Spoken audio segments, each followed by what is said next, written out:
quick video from the North Mound, and that is where we've been revealing things.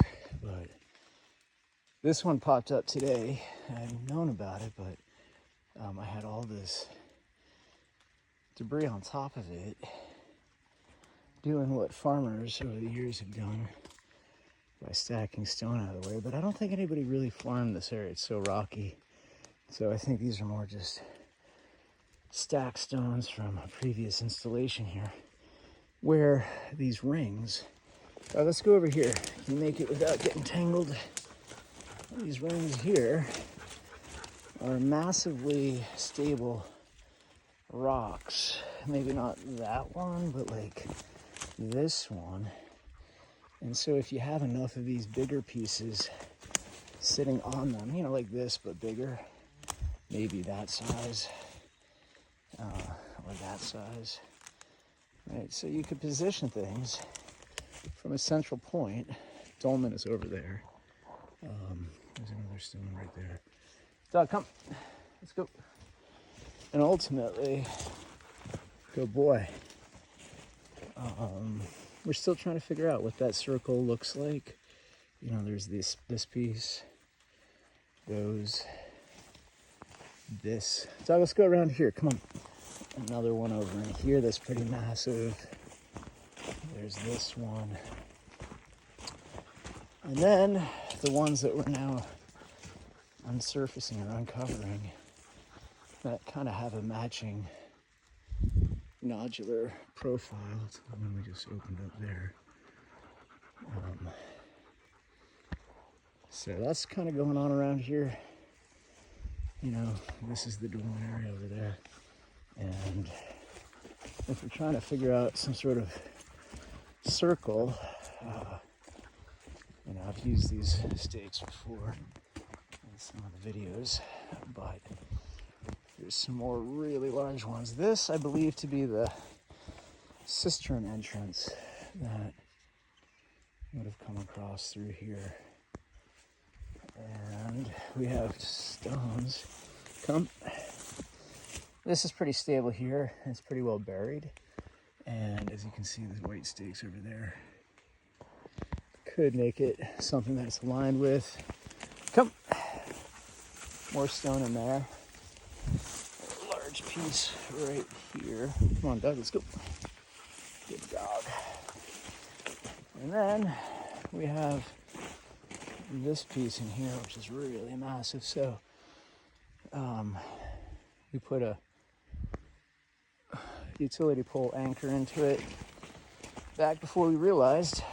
So, you know, those are the kinds of points of symmetry that we have already established, and from which we can show very precise statistical patterning to other megalithic sites.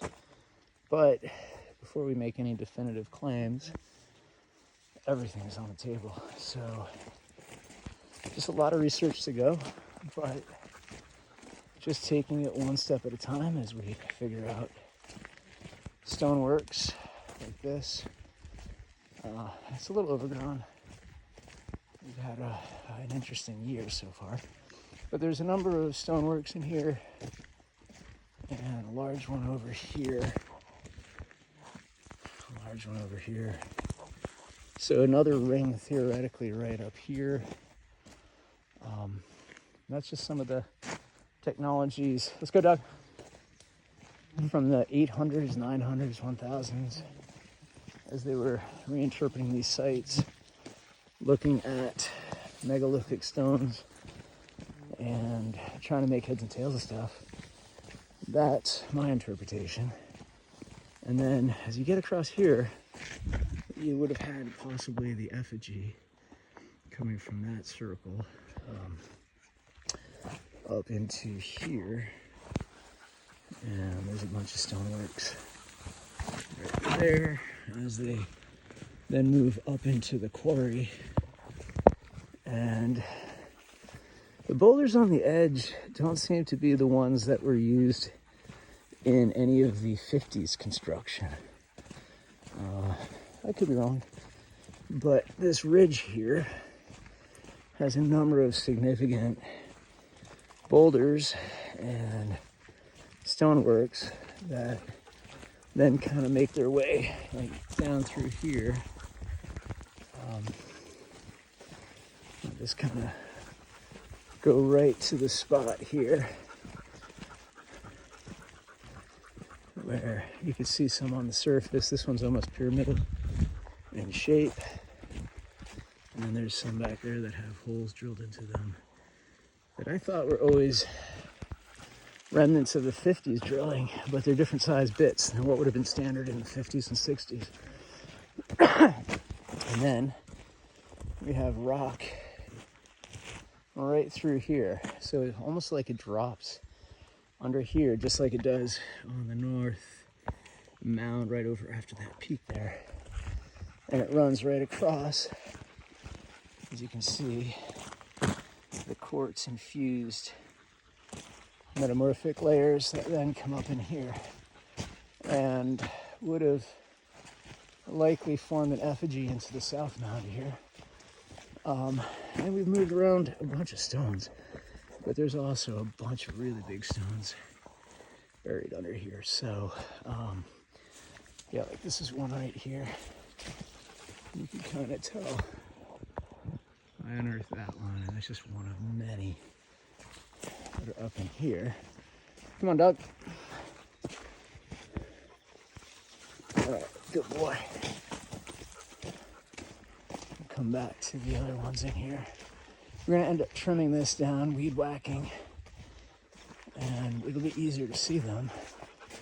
But here's another set of these really large rounded boulders, capstones, if you will. Another one there. So that's all repeating archaeology. And then it crosses over here. Stop. Go. And you can see the cistern in here would have fed this mound.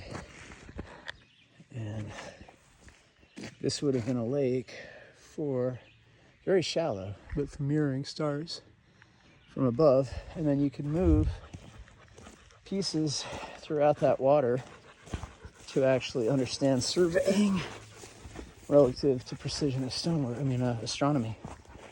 And then as we come through here, the old sugar house, we're gonna be doing a bonfire here, cleaning this up some.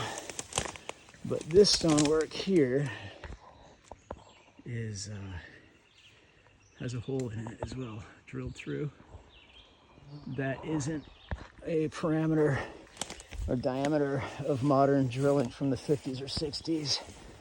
So it is ancient in some scope. I don't know exactly when, and I don't have the means to test for that now. But let's come up on the mound, dog. So we're up on the South Mound.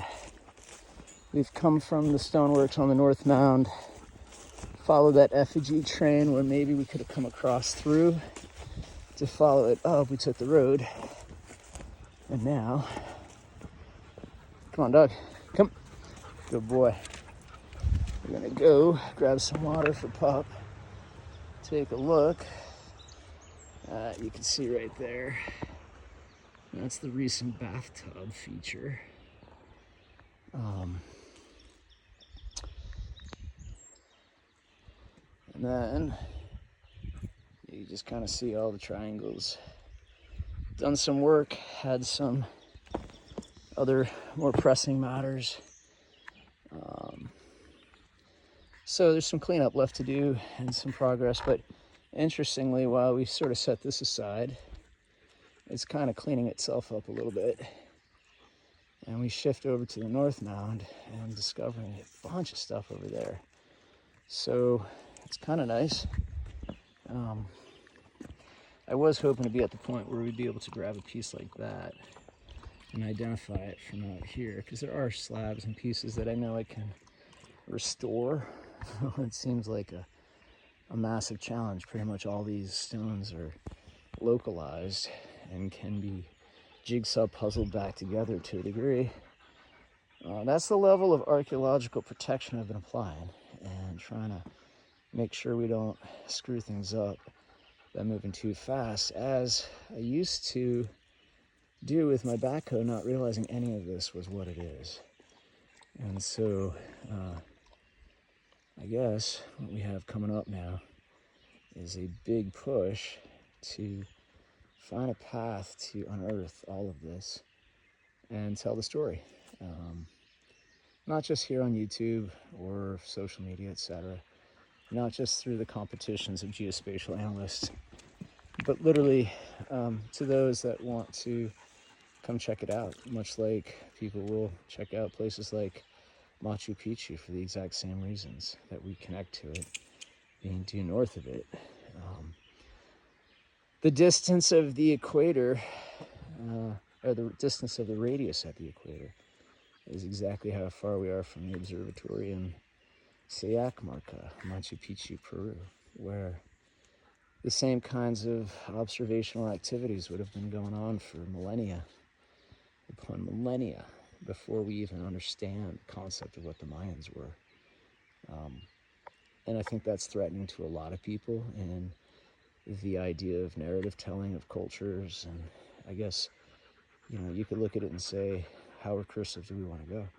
Because while somebody might be offended to suggest South America has a huge role in the intelligence of humans, others would be thrilled. And then if you take that away and say, well, if you think about how this mountain range would have been much higher, 15,000 feet in elevation, maybe 17. Then you think back 30, 40, 50, 100,000 years. What is that timeline of human intelligence? Could it have originated here and then moved there, right? So what does it really matter, is my point. We just follow the forensics and tell the story as the science tells. And if it proves history is wrong as we know it, so be it. I'm not trying to protect it. But on the flip side, I'm not trying to prove it wrong either. I'm just trying to follow the forensics of what we're finding. And in that light, I think we're finding some really unique and interesting things that tie us all together as humans at a time when glacial ice lock was so significant that the idea of moving water to people for survival is really more what it's about than sea elevation and displacing people. And then you have to invert that and realize at a certain point, all that meltwater couldn't be controlled. Whether it's because of apocalyptic celestial debris or not is for others to weigh in on. I do not rule those theories out. Increasingly think it's part of what science would rule in, and realize through lithospheric slide that while somebody could get caught in the battle of are the Carolina Bays a result of lithospheric slide or celestial debris and impacts directly, I would say, well, it doesn't really matter on some level if there's going to be some form of tsunami that comes from a lithospheric slide before or after those events. It would seem obvious that the asteroids or meteor impacts would actually create a release unplanned by humans of glacial floodwaters that could trigger a lithospheric slide, yet unplanned by humans to that point. To which all of the Azores and Mid-Atlantic Ridge could have found itself in a slide pattern for a millennia before anybody even realized what was happening. And that's a millennia, not like a century, because that's how long it would take for these things to happen, pulsed by lots of chaos and actual realities where those tsunamis would increasingly get worse and worse and worse to the point where the knowledge base, the memory, the recording of all culture would be erased, the artifacts of human history gone. And maybe those bays were berated or barraged by all kinds of celestial debris and formed the ellipses that way. Or maybe it was that they were formed by the actual tsunami throwing water patterns and splash dispersals in the exact same radians as the tectonic crustal splits would indicate they should when you model it in high computational processing like we have. And ultimately, one and the same suggests that it could be plausible that the water itself did that, but also, even if there were a series of bays, that the islets, the pools created from some form of celestial debris, they would easily be filled in with a whole lot of salt water, which I believe a lot of the experts right now are suggesting is exactly what happened to some degree. And because they're looking at marine isotope stages and dating from not just the Younger Dryas, but going back to MIS 3 and maybe even 5E. I don't know if the studies I'm thinking of speak to that specifically, far back at the 120,000 year mark, or 23 or something. But ultimately, you could look at it as it's almost irrelevant if it was one or the other. The fact is, it likely happened from one or the other, and put the two together and it's even worse. So that's how we reconcile the actual forensics with probability and computational processing. Not cultural bias, but we are trying to be as sensitive as possible to pretty much every culture, religion, and considering this is a geodetic codex that's global, it's making a huge assertion in science right now that I don't take lightly. So I guess in that light, this is just sharing some of our background here at this site as it relates to all the other sites. And I hope people enjoy this. If they want to get in touch and discuss ways to help not only protect this site, but other sites that mirror these symmetrical patterns of global alignments, hit me up. That's what we're here for. Peace.